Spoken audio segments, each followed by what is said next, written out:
quiero compartir este gran sueño con el más grande y el más pequeño.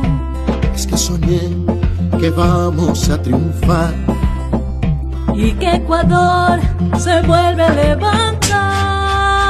No es solo un sueño, es un deseo ferviente de proteger la tierra, el agua sin contaminación.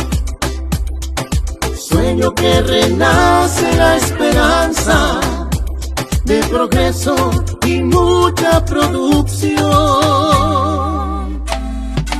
Tengo mucha fe y la confianza de que este sueño será una realidad.